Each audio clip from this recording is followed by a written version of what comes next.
Le développement de l'intelligence urbaine, dont on voit que ça fonctionne et ça donne des résultats dans un certain nombre de villes dans le monde, les grandes villes dans le monde, mais également des villes moyennes, des villes plus petites, est un élément de développement urbain, social, économique qui est très très important.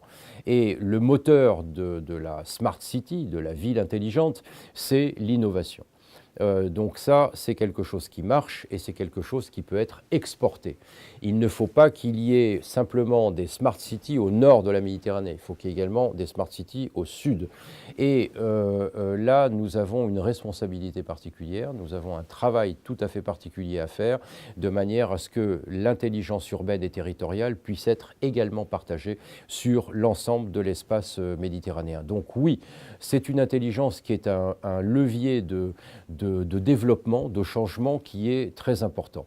Mais si on l'utilise tout seul, ça ne marchera pas. Ça ne marchera pas. Ce n'est pas parce qu'on mettra des équipements technologiques très sophistiqués dans les villes que ces villes seront plus performantes, plus résilientes, plus durables. Ce qu'il faut également, c'est qu'il y ait un travail de définition de politique publique municipale, territoriale, qui soit au service de la ville intelligente, premièrement. Deuxièmement, il faut une implication citoyenne qui soit également très très forte. Et troisièmement, et je crois que ça c'est très important, c'est qu'il faut développer impérativement une éducation à la ville et au territoire pour ceux qui, sur le territoire, sont en charge de la mise en œuvre de ces politiques publiques. Ce sont les fonctionnaires territoriaux, les fonctionnaires municipaux, les fonctionnaires régionaux, les fonctionnaires de différentes échelles territoriales. Ce sont les élus aussi.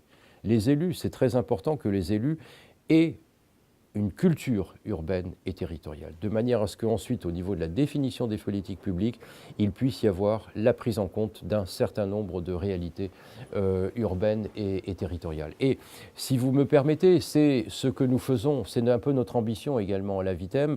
À la VITEM, nous travaillons sur des projets de développement urbain, territorial. On travaille beaucoup sur les métropoles, parce que, comme je vous l'ai dit, les métropoles, ça devient de plus en plus l'échelle la plus commune dans la Méditerranée. Nous travaillons sur de l'innovation territoriale, je pense à l'agriculture urbaine, je pense au coworking, je pense aux bâtiments à zéro CO2 par exemple, etc., etc. Donc nous menons des projets, nous développons une expertise sur ces questions-là. Mais à côté, nous avons également des programmes de formation de fonctionnaires territoriaux qui viennent beaucoup du Sud. Et là, ça nous permet de travailler de manière collective. Ce n'est pas de la transmission de connaissances, c'est plutôt du travail en commun que nous essayons de favoriser, parce que ce sont des problèmes très spécifiques, ce sont des problèmes nouveaux et qui appellent des solutions nouvelles.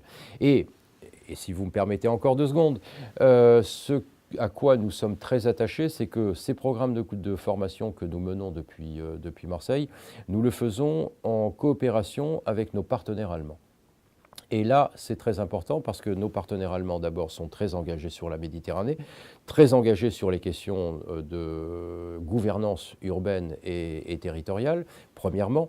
Et deuxièmement, parce que là, nous pouvons donner un exemple très concret de coopération franco-allemande sur l'espace méditerranéen. Et ça, au niveau symbolique, je pense que c'est quelque chose de très important parce que, individuellement ou tout seul, nous n'arriverons à rien en Méditerranée.